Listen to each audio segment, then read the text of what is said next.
Welcome back to another wonderful episode of Success Innovation. Today's episode is titled Your Career Path? Own It. In today's episode, we talk to Leo Soto from Boeing Engineering. He brings forth so many pieces of valuable information and advice. We talk about his early beginnings, how he decided to move from community college over to Rutgers University, how that path came about, what he did, how he decided to go from a technical degree to a full-on mechanical engineering degree. We definitely learn a lot from Leo, and Leo shares so many pieces of valuable information, and he shares more than that because he shares the valuable information about being part of a student organization, and we will find out. Welcome, Leo Soto to Success Innovation. Thank you. Welcome back to another wonderful episode of Success Innovation. Thank you to the audience. I am so happy today to bring you Leo Soto. And today this is an audio as well as a video, so you can find it in the YouTube channel as well as the Anchor.fm podcast. So I'm going to introduce Leo Soto. Leo has 10 years of professional engineering experience and is currently working at Boeing for the Space Vehicle Design Responsible Engineering Authority, also known as the REA team. He is also the Region 2 Vice President for the Society of Hispanic Professional Engineers.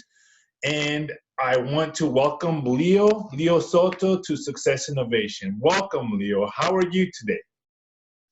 Hi, Zato. Thank you for having me. I'm doing wonderful today. Sure. I look forward to a great interview with you today. Thank you for agreeing to do this interview with me. Thank you so much. So let me ask you to go ahead and give us a little short bio of who you are and your early beginnings in engineering, if you don't mind. Absolutely. Well, my name is Leo Soto. I am born and raised in the great state of New Jersey, where I am a child of two immigrant parents who came to the country to look for a better life for myself and the family. And lo and behold, a few years into that journey, I ended up going to community college that's where I discovered that I wanted to be an engineer. From then on, I transferred over to Rutgers University, which is the State University of New Jersey. And there I officially declared my majors mechanical and aerospace engineering. Okay. And over the years, I was able to get involved with SHIP. SHIP was the organization that introduced me to various different companies. And I was able to obtain an internship with Boeing. And upon graduation in 2009, I packed my things and moved out to Los Angeles for a job at Boeing, where I currently still work to this present day, with a break in between as well. But to this day, I hold the title of a Space Vehicle Design, REA, which is Responsible Engineering Authority. Okay. So you mentioned that you are from New Jersey, and you mentioned that your parents are immigrants, but what country are they from? My mother is from El Salvador. My father's from Guatemala. Okay, fantastic. And you were born in New Jersey or somewhere else, and then they kind of migrated to New Jersey. I was born and raised in New Jersey. Okay, all right. So you've always been an East Coast. Okay, that's correct. I'm just trying to clarify it so that I know for the audience that watches wherever they are that you're from the East Coast, and that was your early childhood and upbringing. So you mentioned that you went to community college, and from there, that's where you kind of decided, or you found engineering to be a path that you wanted to pursue. Can you drive us through that, walk us through that particular event with community college and experience that you had? Yeah, absolutely. So when I was graduating high school, myself and my group of friends, we just had no idea what we were going to do with our lives. So the only thing that made sense, hey, let's just do community college, because there was one thing about my parents was that I'm going to go to school no matter what. But I have no idea what I want to do. Engineering was kind of an idea, but it wasn't something that I was too, okay, this is exactly what I wanted to do. So I'm just going to go to community college and figure things out. I started taking classes for the whole year, and I was taking it under the major engineering technologies, which in short would have put me in an employment path once I obtained my associate's degree. So it had just been a 2-year curriculum at the community college, and then boom, I would have been working as some kind of technician out in the engineering field. Along that journey, I had a professor, it was my physics professor, who just straight told me, Leo, you should look into being a full engineer because this is the route you want to be in. You're smart enough to do it, and you'll make a lot more of a better living pursuing this path. Okay. I just said, okay, sure. I changed up my major, and it took me an extra year in community college to do so. So I spent 3 years in community college in that pursuit. But upon completing it, it took me 3 years, and then that's when I was able to transfer over to Rutgers University as a mechanical engineer. And in that journey, it took me another 3 years. So it took me 6 years total to complete this degree for me. But you know what? You made it. You completed it. You've been successful at it. And then when you're in community college and this teacher, professor, reaches out to you and says, hey, go ahead and pursue a full-on mechanical engineering career. Why did you, first of all, from your perspective, why did you choose mechanical engineer as opposed to electrical, computer science, aerospace, all the other engineerings? Why did you decide to pursue mechanical?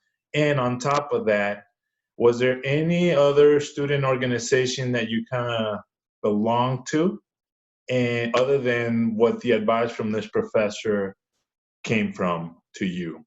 Mm-hmm.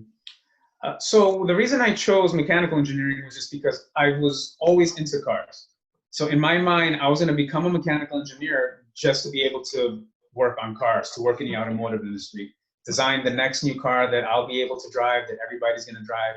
Cars was my thing. It was my idea that that's the path I was going to get into once I got my degree, once I became an engineer. And when I was in community college, I actually wasn't involved at all. Community colleges in Jersey are just very commuter-based. So you go in, go to class, and you go home. Mm-hmm. There's not much to do there, not heavily student involved. So again, you're going to class and you're going home. And that's kind of how I pursue that path. What got me involved in organizations was when I transferred over to Rutgers. I was sitting in class, in my linear algebra class, and somebody just comes up to me. I had a T-shirt on, said El Salvador on it. He comes up to me, hey, are you from El Salvador? I'm from there. Starts a conversation with me, and there's friendly. He tells me, hey, we got this group called Society of Hispanic Professional Engineers. We get together every week, and this is what we do. We talk about A, B, and C. We get together. We play soccer. We play basketball. Come check us out. Okay. I went to go check it out, and lo and behold, I got involved right away. And this was in 2006. So I've been involved with SHIP for 14 plus years almost. 14 years. Fantastic. So you transfer over from the community college over to Rutgers. How was that transition for you? It was difficult. Okay. So my community college was maybe all but a 10-minute commute from where I was, where I live. Now going over to Rutgers now, all of a sudden, I'm still commuting at this time and trying to work full-time while commuting from home, which is about an hour and a half journey just to get from home to get to class. Okay. On top of which, now this is my first time in a huge university space. I have classrooms of like 200 plus people in a huge lecture hall. I'm kind of lost. I don't know anybody because I transferred on my own again. A lot of my friends at community college were still kind of behind by a semester or two. And so it became a very scary thing. Like I was kind of stepping into the unknown. And also obviously taking so much time working and commuting, it affected my grades because I couldn't study properly. So my first semester was a rough start for me getting into a state university. Okay, so when you're going through the rough start and you transferred over, you're taking the courses that you need to for engineering. You mentioned that a person saw you wearing a shirt from El Salvador, and they approached you and said, "Hey, I want to present to you this opportunity with this student organization," and they explained to you what it was. Were you looking for a student organization? You probably didn't have any idea because coming from community college, you had no idea what that meant.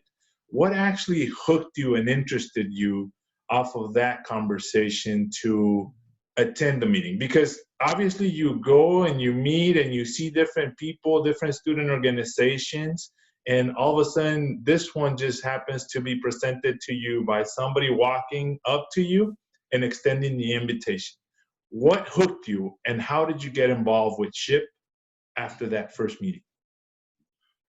Oh, well, what interested me was just the fact that, hey, I get to meet other people from Rutgers. Again, I'm brand new to this university, to this campus, and I just wanted to meet people and make friends because I don't know anybody here. So let me go out of my way and just, check this organization out and see what it's about. He told me it was Society of Hispanic Professional Engineers. Like, okay, there's other people who look like me that are going to be here. Let's go find out what this is all about.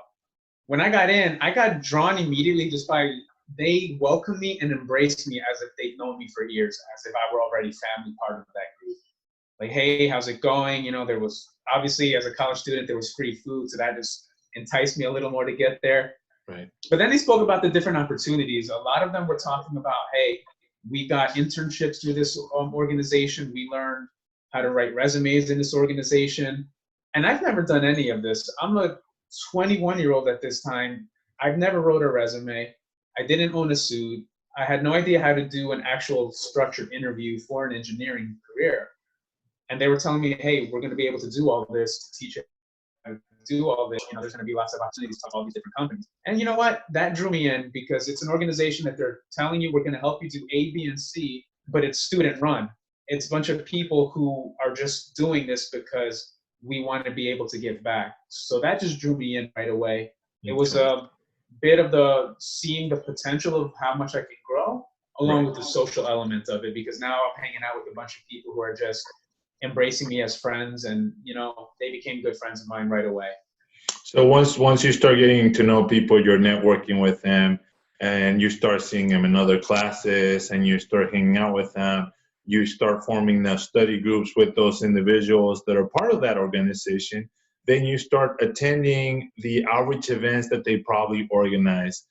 How long was it before you actually decided to become a board member of that organization within Rutgers University?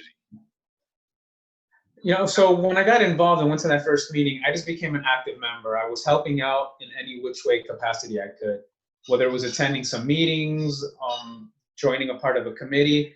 I was just being an active member for that year because they have their elections once a year, so I wasn't able to join on board that first year. However, my second year is when I decided, hey, you know what? It's about time I run for a position. I ended up being what's called the Engineering Governing Council representative for our chapter. And what that is, our school has a governing council that oversees all the other student organizations, and each organization has to have a representative to represent them during these meetings. So that's what I did. I was able to do that for my first year, and then that involvement just led to more networking, because from there I was able to meet student leadership from different organizations from all over the campus. And then from there, I just proceeded on to my final year at Rutgers University, where I became the president of the chapter there for Rutgers University. Okay, so did you end up doing 3 years at Rutgers University then?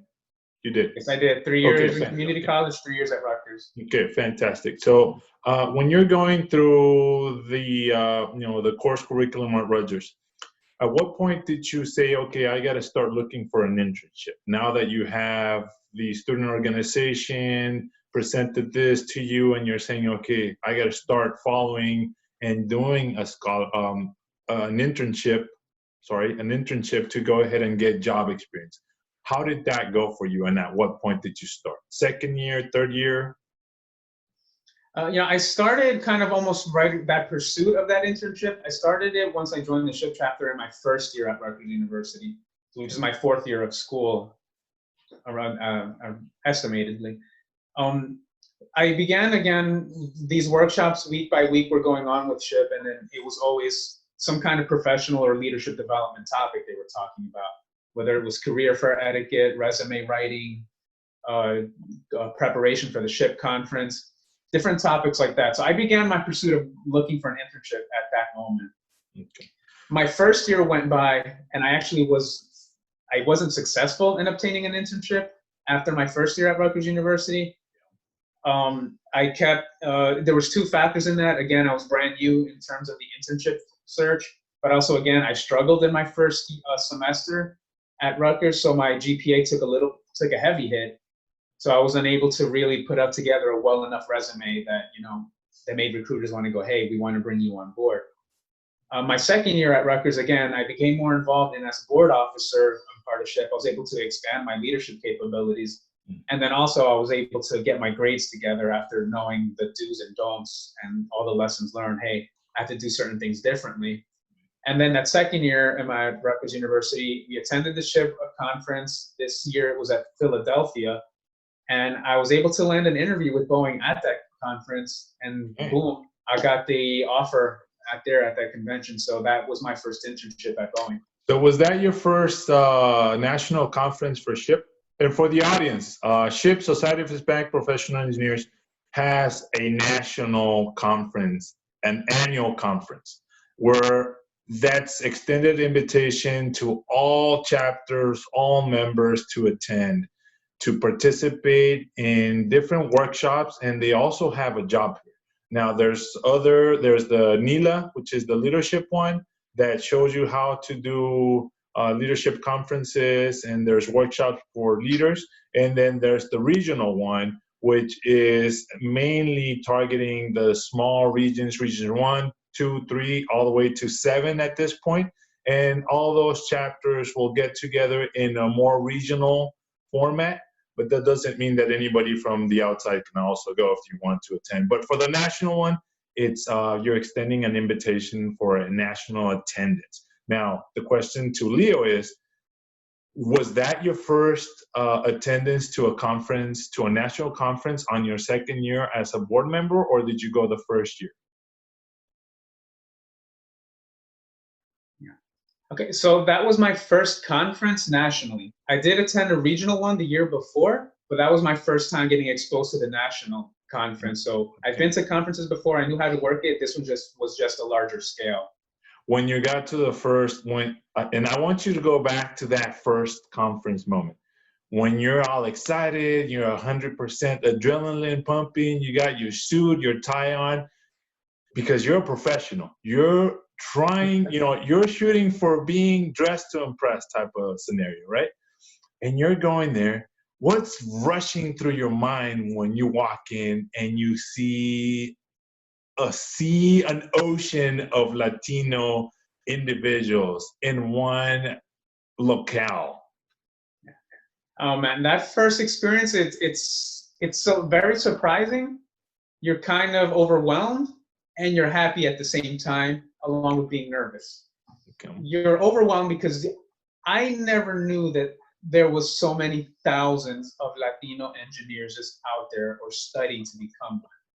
You get all this, you hear all the statistics on the number of representation of Latinos in STEM is always very low. But here you walk into this convention center and there's thousands of us that are just here today, but then it just opens your mind up to say, hey, wait, there has to be thousands more out there. You're nervous because this is your first conference. Like, what do I do?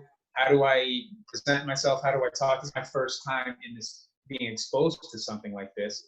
So there is a bit of nerves that you kind of have to settle in, like, hey, you know what? I may not know what I'm doing, but hey, I'm just going to have to, bite down and be able to just go forward and, make the best of it. Right, for sure. So you go in there, you go through the whole conference, and all of a sudden, you go to the career fair and you interview with X and Y and Z companies. And Lord, hold and behold, you got an internship with Boeing. How did that make you feel when you got the letter or when you got the email or you got the call saying, hey, you've made it, welcome to Boeing? I was excited. After the interview, it was a bit of a process, right? The first thing they did was give me a pre-screen, which was just talking to 10, 15 minutes with one of the engineers that are there. Then they tell you, hey, we want to give you an interview slot tomorrow. Okay, they give me the interview slot. I go to attend the interview, and there's two people interviewing me. They're taking notes, and at the end of it, they're just there, Leo, you really impressed us. We want to extend an offer to you. And they give you not the official offer letter, but it's a letter of intent. So just saying you're committed to saying, yes, I'm interested in working for you guys. And you're just signing a piece of paper saying it's okay for them to start the official paperwork. So, okay, I get out of there. They gave me that letter of intent. I'm running back to my friends to tell them. But on the way, the first thing I do is call my mom. Like, hey mom, guess what? I'm gonna be going to LA for the summer because they offered me this thing and I'm gonna take it. So yeah, I was extremely excited, and I get off the phone with my mom, and then I find my Rutgers friends who are scattered all over the place at this point. But I find like two or three of them, like, guys, I got this thing with Boeing. Like, oh man, oh my god. I was just excited. It's an Right. overwhelming feeling, and it's like, wow, like I got something, And just for the audience, the conference, the national conference takes place sometime at the end of October, early November. It's for about 3 or 4 days. And so Yes. the internship takes place in May or June of the following calendar year. So you're what, like 7 months ahead of time, you already landed an internship for the next calendar year. Uh-huh. So you're over in the East Coast. And this is why I asked you at the very beginning if you've always grown and lived in the East Coast, because you're now coming to the West Coast, which is across the country. Now, what was your expectation? What did you feel when you actually flew like 5,000 miles over? And when you landed in LA, Los Angeles, California, what was that like? Can you kind of run us through that experience from the East Coast point of view to the West Uh-huh. Coast experience? And it was a lot to take in for sure. When Right. I first came out, I was just imagining, you know what? I am going to be working, but it's going to be a vacation, if anything, because I'll be there just for the summer and I know I'm coming back home. So when I land, obviously, I have no idea what to expect other than what I've known about California on TV. Right. And television never paints a great picture of any location. You get the basic stereotypes. I'm here thinking that it's a 100% beach life, that everybody's just out here surfing all the time. And that's just my imagination. And when Right. I Yeah. packed my stuff to get over here, I didn't pack any winter clothing because in my mind, I'm going to be in shorts and a t-shirt all day and at the beach all the time. And when I get out here, it was a bit of a culture shock in two different realms. It was my first time ever working in like a corporate setting. Okay. So it was something to get used to. I have never been around that. So that Okay. was one thing to get used to. And the second thing was just the environment overall. The the vibe in Los Angeles is completely different than the vibe in the East Coast.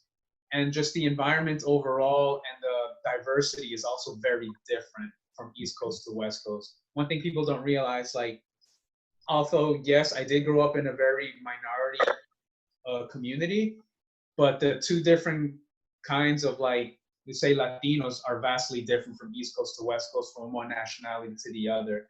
So it's very beautiful to take it all in. It's just something though I had to get used to and learn and understand and appreciate. Okay. So you said that it's a big culture shock, East Coast versus West Coast. And now you're going into the professional realm and you go through your internship and you're meeting new people and you're doing all the motions. You're trying to impress your new supervisors, your new bosses. When you finish that internship, was there an extended opportunity from Boeing to continue for next year? What was the talk between you and the supervisors, or it was a one-time thing? That was it. You go back to Rogers, and then you got to look for something else. That's an interesting question, and I'm gonna have to be here tell a candid story because Sure. this internship was in 2008. Okay. And for those who are unaware, in 2008 is when we hit a very hard economic time. People were losing jobs. We were in a bit of a recession at that time. So when I finished my internship, they were not giving any full-time offers to their interns at that time. Okay. And again, because they had a hiring freeze going on, so they were not allowed to bring in any full-time people. So when I finished my internship, they placed me on a leave of absence, which is what they do with a lot of their interns, just to leave the door open for them to come back. Okay. When I went back to school, I went back to school under the impression that I did not yet have a guaranteed offer. So I just went about my regular business in terms of continuing going to class, continuing looking for that full-time employment. Right. I continued looking for that full-time employment throughout the year, and I did get an offer with two different companies, one in New Jersey and one in Pennsylvania. Okay. However, they were both with companies that I did not want to work for or in positions that I did not want to do because they weren't mechanical engineering positions. There was an opportunity that presented itself to come back to Boeing here in Los Angeles, but it was for an internship opportunity. I kind of, in weighing out my options, I decided, you know what, this is going to be more of what I want to do. And should things not work out, then I'll just find my way back to New Jersey to be back home and figure things out later. So I kind of rolled the dice a little bit, took a gamble, and came out in 2009 to LA for an internship with Boeing after I graduated. However, I was able to extend that internship almost a year. And in 2010 is when Boeing officially gave me a full-time opportunity because at that point the hiring freeze was over and they were able to bring me in. So it took me one full year of being an intern to be able to stay on board as a full-time employee. So once you became a full-time employee at Boeing, I know that there's also a gap or where you actually left over and worked over at Raytheon. Was that How did that happen? And was that a better jump for you? And I'm trying to expose this for the audience because, once you get into a job position, maybe things happen, things change, an opportunity shows up through your network. You connect with somebody that says, hey, I have this opportunity for you. Why don't you try it out? And then you apply and you get the position. And then, you left for Raytheon, but you ultimately came back to Boeing after a couple of years. So can you walk us through that process as well? Absolutely. When I was at Boeing the first time around, my first stint, I was there for 6 years. Okay. In that 6 years, I was a structural design engineer. I transitioned over later to what's called a mechanical liaison engineer, which is kind of in the satellite industry. It's a manufacturing engineer. Okay. During that time, companies go up and down, have the fluctuations in terms of work that they have available. There was a certain moment where work was getting pretty low. I ended up transferring to another site at Boeing, Boeing military aircraft, where I got to work on the C-17, where I was a design and analysis engineer. During that time, I'll just have to be completely blunt, the job wasn't exactly the most exciting job I ever had. So at that moment, I decided, you know what, let me just look for other opportunities that are out there just to at least see, because right now I don't feel very challenged in what I'm doing. During that time, I interviewed with different companies, and I do want to make one note that at that moment, I had intended that I do want to stay in the Southern California area. Okay. I did open my window a little bit to wanting to move back to New Jersey just because I was born and raised there. But since I already had pressed that reset button, picked up everything, and moved to a different location, I didn't want to do that again at that time. Right. So upon looking for different opportunities, I interviewed with several companies. I ended up having 2 offers. One of the offers was with Raytheon, and when I evaluated the offer, I just simply said, this is the best one, and this is the best for my career in terms of what I want to do at that moment. So I took the offer. I started with Raytheon. I'm with Raytheon for 3 years. And, I'm happy at Raytheon. I work with a great team. However, I just decided, you know what, the work is starting to get a little stagnant. Let me look for another opportunity. But I do want to note, I was looking for opportunities within Raytheon because my intent was, let me stay with this company for however long I can. And just by a stroke of luck, I happen to be outside in the social setting, and I bump into a couple of old coworkers, and they just, hey, Leo, we're hiring. We'd like to bring you back. And, I kind of just sat there, you know what, let's talk. Let's leave the conversation open. I'm not going to commit to anything because, I'm happy with where I am. So let's just see what happens. A few days later, hey, we have this great position available for you. You should check it out.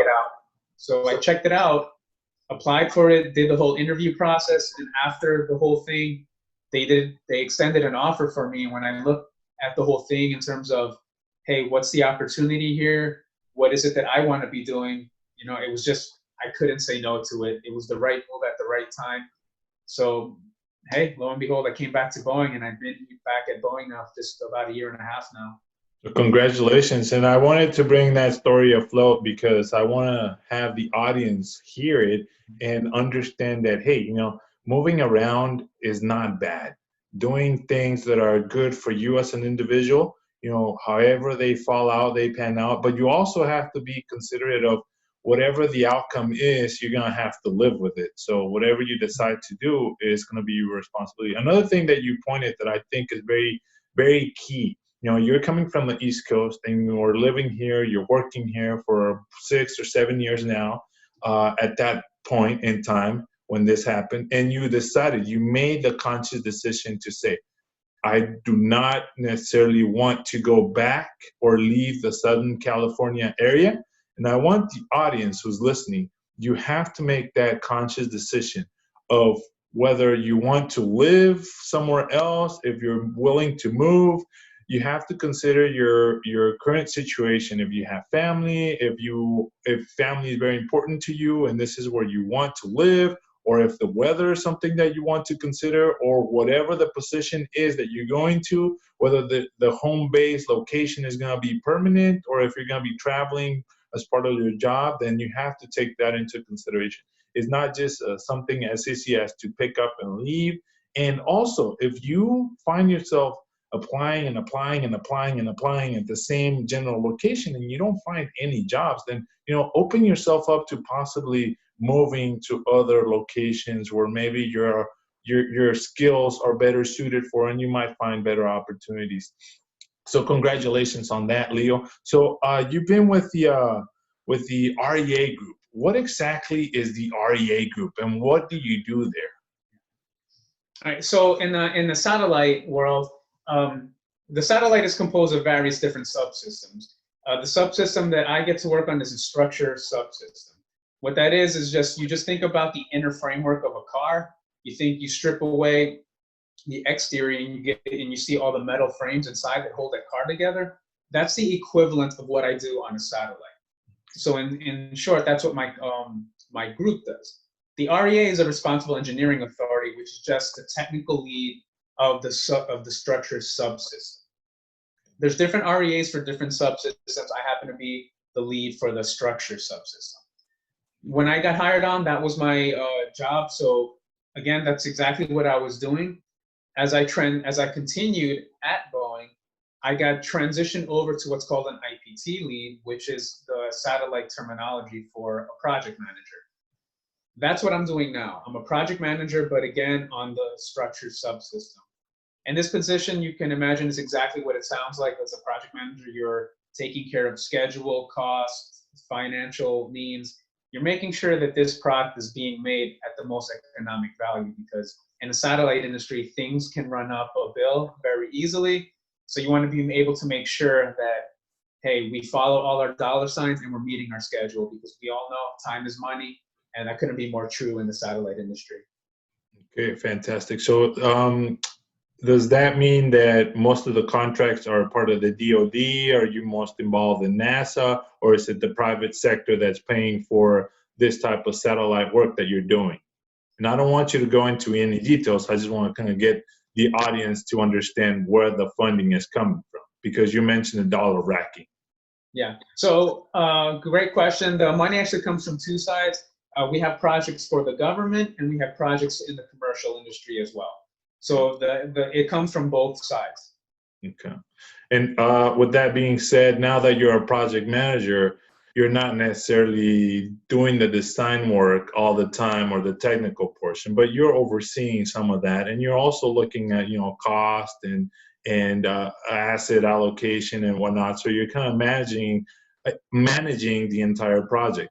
What is the most enjoyable part of your job at this point? At this point, it's easily all the people you get to interact with.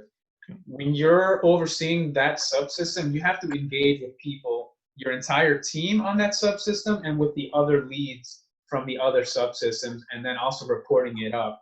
Because at the end of the day, they're looking at you, and no matter what happens, they're going to look at you saying, hey, Leo, how's the process on A, B, and C going? Hey, D, E, and F are running a little behind. What's the problem there, Leo? What are you doing to resolve that problem, Leo? So they're looking at you as the person of the knowledge of that entire subsystem. So you have to stay on top of everything, making sure that you know everything that's going on, you know any issue that's going on, and you can also foresee any potential issue that can happen on this project. So with that being said, I want the audience to also understand that, Leo is a technical background. He started as an engineer, mechanical engineer. Now he's doing project management. But that means that to a certain extent, he's left the technical aspect, not entirely, because he still has to know what's going on, how everything is being doing.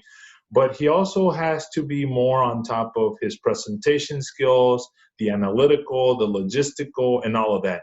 And I want the audience to hear from Leo how that decision came about, whether he's happy, and if that is truly appealing to him, leaving the technical side. Because as an engineer, you can devote your life to being completely technical all the time in a job role, or you can make that jump to being more of the business aspect with a technology liaison type of role, which is the project management. But with Leo, the path that he's taking, he's kind of pursuing more of an executive type of role, managerial type of role. So Leo, can you kind of share with us if you're happy with this decision and if you see Leo with pursuing that managerial role further or deciding to go back into the technical role? All right, a great question. So everybody is aware there was a good point that was made there that, you know, when you join one role as a project manager or into management in general, you do kind of leave a lot of that technical work behind, a little bit, not too much. I do want to note this with the aerospace industry, they do have two trajectories you to go into.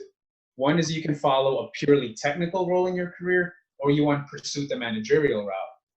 However, no matter which route you choose, the foundation for either which direction you take is always going to be a technical route. No matter if you want to be a manager in your career, you need to have that technical foundation to be able to excel as a manager, as a leader. So your first few years in your career, you're going to be purely technical so you can get the understanding of what it is that needs to be done so you can be able to lead that team. In my mindset, very early on in my career, I knew that I'm a people person. I enjoy working with people more. I want to interact. I want to engage with people. I'm very capable of leading a team. So I knew I wanted to pursue the managerial route. So this project management route that I'm taking is just a stepping stone to be able to achieve that manager route that I want to continue pursuing. If anything, I'm using this opportunity as a learning experience because one thing that's very true in industry, you might have your heart set, this is the route I want to take, but the very second you try it, you can just sit there and go, wait, this isn't what I thought it was. I might have to reevaluate and think this over. Yes. So if anything, this is a trial run in terms of, do I really enjoy this? Is this what I want to do for my career? And if so, I'm going to continue that pursuit. If not, I might have to reevaluate. Right now that I'm doing it, I have to say that I am enjoying it because, again, you don't leave the technical side. Because, again, in the satellite industry, things are always evolving. There's new concepts, new designs, new studies that are always happening, and you have to stay on top of it. You may not be into the very day-to-day of the technical stuff, but you have to be up to date with the knowledge that's going on with that material, with that content. So at the moment, you stay engaged with that technical side, but now you're also more on the schedule and the managerial side of things. And again, you get to evolve more as a leader and pursue that managerial route, which is what I want to do. So yes, I'm looking to pursue that manager route because that's what I realized much earlier on that that's what I want to do. Thank you for that. Thank you for clarifying that because I want the audience and the listeners to understand that you do have to evaluate whether you want to become an engineer because you fully want to be a technical person or if you're pursuing kind of like a managerial position in the later career point of your life. So thank you for clarifying that for us there, Leo. You also been involved with SHIP for a few years. So you're coming from the East Coast. You were part of the Rogers SHIP chapter as a student-based chapter. All of a sudden, you're in California. What happens and how did that participation role in SHIP in the student organization at Rogers transfer over into both SHIP at local chapters, professional chapter in larger LA, in the larger LA area, and also within the Boeing organization, because for the audience, if you don't know, all the organizations, be it all the industry type, for the most part, have something that's been called the Employee Resource Group or Affinity Group. It's an ERG for short, and it's an affinity group. So I want Leo to tell us how that came about, if he continued pursuing that in the outside and also within Boeing. Yeah, absolutely. When I first moved out to LA, actually, it took me about a year or two to get settled in. So I took a little bit of a break along the way. At Boeing, they had their affinity group called, at that time, it was called the Boeing Hispanic Employees Network. I happened to stroll into one of their meetings, and I think it was a meeting for the Hispanic Heritage Month that I happened to see the signs for. I walk in, I meet some of the people that are there, and I just, okay, you know what? I want to get involved. Let me know how I can help. I started as their director of outreach because that's just more what I have, my heart is more set on versus anything else. In this director role, I was just in charge of the various outreach initiatives we did, whether it was at a university, high school, etc., whatever it is we did. In that role, we ended up visiting the SHIP chapter at USC, University of Southern California. They were looking to collaborate with us, so we went out, we met them, we ended up helping them with one of their events. And there, in that whole time, I meet a couple of those engineers and student leadership who are there at the SHIP USC chapter. Eventually, they graduated, and they all entered the industry. And as they're in the industry, they happen to reach out to me again, like, "Hey, Leo, we have a lack of a strong professional presence right now in the Los Angeles area, and we want to do something here. We want to be able to start a strong professional chapter to be able to provide for the various student university chapters that we have here." Okay, let's go ahead and do it. And this was in around 2013, 2012 timeframe. So we start the chapter, and the chapter today is what's South Bay Los Angeles Professional Chapter for SHIP. I was president for the first term for the founding of the chapter. And, that's what kind of got me re-involved now with SHIP, because I had been involved with the Boeing resource group prior to that. So that started my re-engagement with SHIP. And the main reason, again, was to provide for the students. Students are always looking for people, for professionals, for Hispanic, Latino professionals to show up and say, hey, we can offer these workshops, we can offer these volunteers for different panels. We can provide a professional presence for all of these local university chapters in the Los Angeles area. Right. So you're in the professional SHIP chapter of the South Bay LA area, but you're also involved within Boeing with the Hispanic chapter there. How did the corporation industry view that involvement of volunteering participation, both outside and inside? How did that transmit over to your work? Just share with us, the audience, because your job within Boeing is to make the projects function well, and that's your first priority. The other stuff is something that you do on the side. You do it after work, you do it within your lunch hour, but it's not necessarily paid. So how did that affect, or how did you finagle that, and how was that viewed by your managers at that point? All right.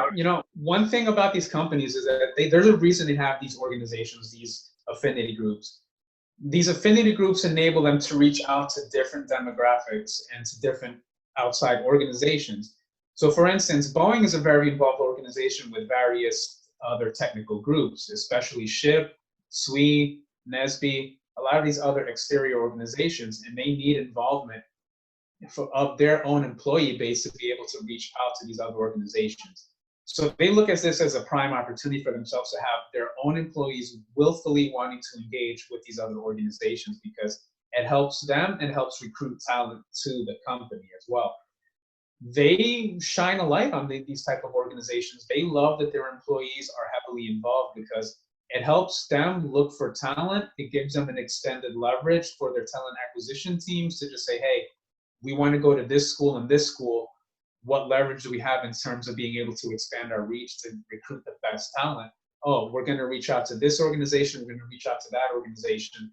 And before you know it, they're really bringing in talent because of the involvement that the current employees have. For yourself, the involvement that you get is one thing I always make a note. A lot of times people, especially students, are involved in SHIP because they get to grow as a professional, they get to grow as a leader.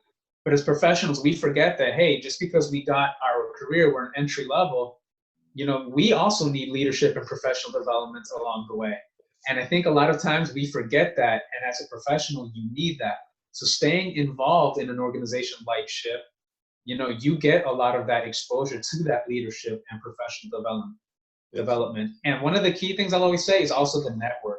You get to always expand your network, whether it's within Boeing or just in SHIP in general, since it's such a large organization. You meet engineers from all over the country and all different kinds of industry, and you never know when that network is gonna really pay off. And I can tell you in my career, it really has helped just for something as simple as having a mentor to be there and just help guide me and answer questions for me along the way. It really does help staying involved as a professional. So now that you mentioned, you mentioned mentorship, you mentioned leadership, you mentioned the network. You hinted at a couple of my questions. So off of that, do you have any mentors that you've actually acquired that you still work with from this path that you followed? Oh, absolutely. There's two mentors that I have. Actually, one is from Boeing and one is from Raytheon. Not just because I work with them, but I guess it just happens to be the relationship I developed with them. But I do want to note that a lot of people think mentorship has to be something extremely formal, like you need to have a schedule set and an agenda out there. Like, no, a mentorship is just something, it's a friendship, but it's also something you can utilize when you want to seek guidance in terms of, hey, I just want to run a few things by you. I have A, B, and C in my thought process, and I want to ask you about it. You have a few minutes. And you just ask those questions. And you're asking that person the questions based on their experience and their best knowledge. One of the things you got to think about is always, you have students that run up to you asking you questions, and you're able to answer them based on your experience. But now, who has the 10 years of experience as being a professional? Well, a lot of these more experienced engineers and professionals have that experience. So now let me ask them for that. So in the same way that a student needs that mentorship, professionals need that mentorship and guidance just as much. That is true. That is true. That is correct. Can you share with me and the audience one example of mentorship advice that you hold to heart up to this point? Can you repeat that? You cut off a little bit. Okay, so I was asking if you can share with me and the audience one piece of example of mentorship advice that you've received over the years with that relationship that you have with those mentors. Oh, absolutely. One of the key ones was when I was transitioning first from Boeing to Raytheon, and then when I went Raytheon back to Boeing. One of my mentors from Boeing, I had spoke to him about the opportunity with Raytheon at first. This guy, my mentor at Boeing, he was an executive at Boeing. And so I wanted to run by him because, there was always a thing that he was with Boeing his entire career. And so I wanted to run by him like, hey, I have this opportunity. I really don't want to leave Boeing, but here's the reasons why I'm considering it. What are your thoughts? And, he just looked at me and said, Leo, you have to take responsibility for your career. Your management might be great. The people you work with might be great, but you're responsible for your career and where you want to be. What is it that you want to do? Right. Okay. And I thought about it and I was like, you know what? I think this is the right move because of A, B, and C. And one of the things he did warn me about was just, I know he told me when you transition and make jumps like that, there's always this incentive because there's always a salary increase. He told me straight, don't follow the money. Because while the money looks great on paper, you never know what else is there. You never know what the culture is going to be like at the company. You never know if you're going to be fully happy. You might just jump ship, jump that fence, and realize that it's not all sunshines and rainbows over there, that you are much better off in this previous position. So make sure you evaluate everything before you start making this career change or any career change that you're going to take later. So for me, it was just a valuable thing to hear somebody telling me that, hey, you make the right decision for yourself, nobody else. And so, okay, I'm taking this from a retired executive who's telling me, do what's best for yourself. Right. Yeah, that's fantastic. And I think you and I touched on that earlier in the conversation, but it's good to get that reiteration and validation from an executive person, which is higher, more experienced, and they can definitely advocate for that. So you've been with SHIP for a while, and all of a sudden, you're the president of the South Bay LA chapter. All of a sudden, you become the VP at the Region 2 level. How did that happen? How did you get into that? And what does that mean now? That's a funny story because I was when I stepped down as president, I kept helping out. I was attending just volunteering events and different things like that.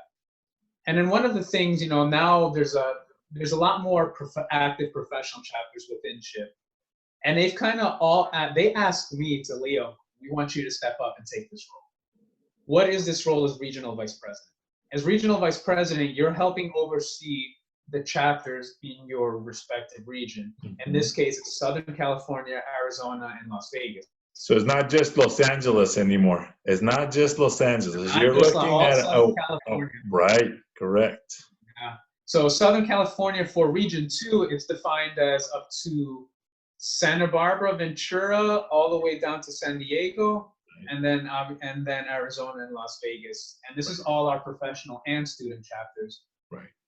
So as a regional vice president, my job is to help the professional chapters and student chapters achieve their success. SHIP has a vision and mission. What can I do to better lead this area of chapters in terms of achieving that vision and mission for themselves and their members?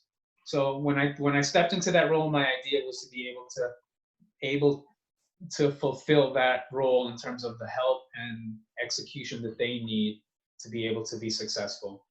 I've been in that position for 2 years, and so far so good. What's the most memorable moment for you as the BP for the Region 2 SHIP president, BP, up to this point from those 2 years that you've held that position? My most memorable moment would have to be our recent SHIP National Convention in Phoenix, Arizona this past year. Okay. Again, it was in Region 2, so we had a huge Region 2 presence there. And our national meeting and regional meeting at the convention was just something beyond words. I was able to be on stage for the national meeting, okay, in which our SHIP CEO had said a few words, and then the mayor of Phoenix actually came out and said a few words. Awesome. And then I was able to go on stage after. Okay. And it was an overwhelming feeling because you see so many faces there, and there's thousands of people looking there. But everybody's there pumped, excited because they're ready to execute at this convention.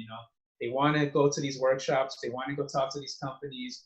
They want to get that offer letter saying, hey, I got hired by this company, that company. It's just a really overwhelming feeling to be able to take part in something so big. Right. What, from your point of view, what is the biggest benefit that a person, a student, a young student, or young professional would benefit if they've never heard about SHIP that they should join, from your point of view? SHIP is an organization that will help you grow as a professional or leader and take you from point A to point B. And it will be able to do it in a manner that's beneficial to you and then the other person or persons who are helping you get there. You can achieve lots of great things on your own, but you can achieve even greater things when you're able to work as a team with other people. I mean, as engineers, you work in a team all the time, Individually as an engineer, you can achieve great things, but when you work as a team, you achieve greater things similar into your professional and leadership development. There's lots of things that are not taught in a classroom, that are not taught in the textbook. They're only learned through experience, and the experience of being in a leadership role will help accelerate your career. Fantastic. Yeah, that's fantastic. That's fantastic. Thank you for sharing that with us. And that being said, we all need to be able to find some sort of inspiration, motivation. So do you have any particular book, movie, or podcast that you believe has made an impact in your life that you wish more people would actually take advantage or read? Can you share any of that with us? Ooh, absolutely. So there's 2 books that I always say are my 2 top books that I always go to. First one is The 7 Habits of Highly Effective People. Okay. I think a lot of people have read that, and I think a lot of people are aware of it, but hardly haven't read it. This book just kind of takes you to 7 different traits or 7 different, let's say, 7 different characteristics that you need to have to be able to execute, to be highly effective in your life, not just in leadership, not just in engineering, but in life in general. So it just kind of takes you this the why this is important and how to be able to execute it. So the entire book ends up being more of a workbook because you have to be able to put these things into practice.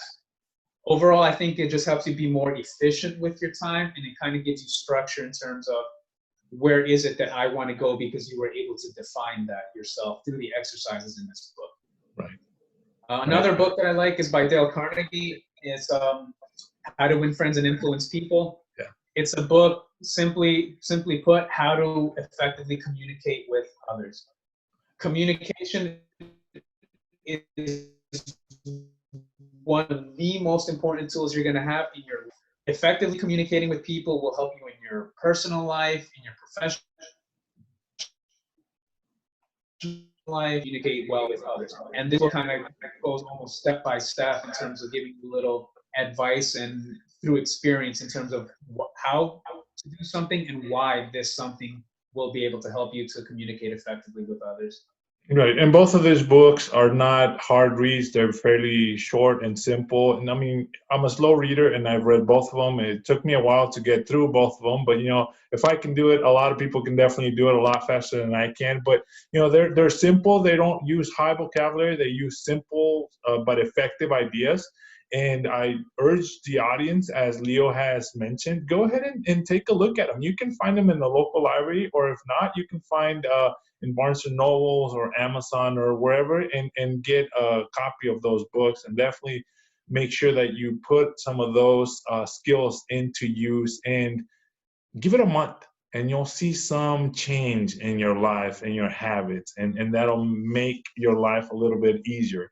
So with that being said, I want to thank Leo for answering those questions, but I do have three more questions that I want to ask. And these are not related to ship, nor Boeing or anything like that. These are fun questions. What do you believe your superpower is at this point? Or if you could find a superpower that you could grab and obtain, what do you think that would be, and why? That's a great question. If I could, my superpower, I'm gonna have to pick one and say if I can get it, I would take it. My superpower, I would probably have to go with the route of Batman and just say I want to be able to be an extremely intelligent person who is able to utilize things in the most efficient manner possible. That is pretty cool because he can definitely he's a human being, but he's able to utilize his knowledge and his mind, and whatever devices he can find, he can make them work for whatever the situation is. So I think Leo can definitely prove that, because he's working at Boeing, he's doing satellites, and he's definitely supporting the community, which is what Batman actually does. He supports the community as a detective and vigilante, but he takes care of the bad guys. So that's what Leo's trying to do, I think, to a certain extent. What is your definition of success at this point in time? It might change in the future, but right now you've achieved so much. You've come from the East Coast through community college. You've gone through Rutgers. You achieved a mechanical engineering degree. You've managed to move on to the West Coast. You have a job that is high paying and a high executive, reaching ladder of a high executive position now. What is your definition of success at this point? At this point, success for me is just I am happy with where I am currently at in my life. I'm not just smiling for the sake because there's a picture to be taken. I'm happy with my overall life. I'm happy with my health. I'm happy with my financial well-being. I'm happy with my family and where everybody is in their lives. I'm happy with the circle of friends and family that I have around me. I'm happy with my physical health as well.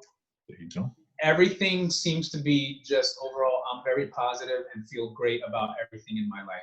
So I am happy right now. And that to me is where I feel I'm successful, because a lot of people just aren't quite there or aren't quite there yet. Right. I'm able to stand here and say, yes, like I am happy with where I am now, and that's why I'm successful.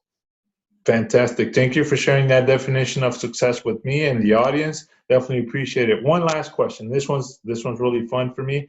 Uh, if you're at your room right now, let's say you open that door and you walk out of your door, and you had the opportunity to, once you walk out of that door, you actually not just walk out of the door, but you walk back to that Leo in New Jersey, back to that Leo starting community college, back to that person that had not thought of actually pursuing engineering as a degree mechanical engineer, but just getting, a technical degree to go be a mechanic.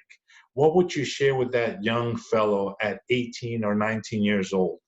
2 or 3 key pieces of advice that you could share with that young Leo. Man, I think the first thing I would have done is gone to myself, smack myself in the head, and like, hey, get your stuff together sooner, man. You know, I was again in the community college time. I was a little bit of clowning around, probably too much than I should have done. But I would have definitely told myself, hey, get yourself together just a little sooner than later, because it took me a while, it took me years to find out a lot of different things. And in my mind, how much further could I have been had I learned a lot of this stuff younger? What if I would have gotten myself more serious academically or knew more of what I wanted to pursue earlier on? How much further could I be now? Wow. Who knows, but I get to just live for that now. Another thing I would tell myself is get your finances together, all of your finances. And this goes in every realm, not just Right. learn about savings, learn about investments, learn about real estate, learn about taxes.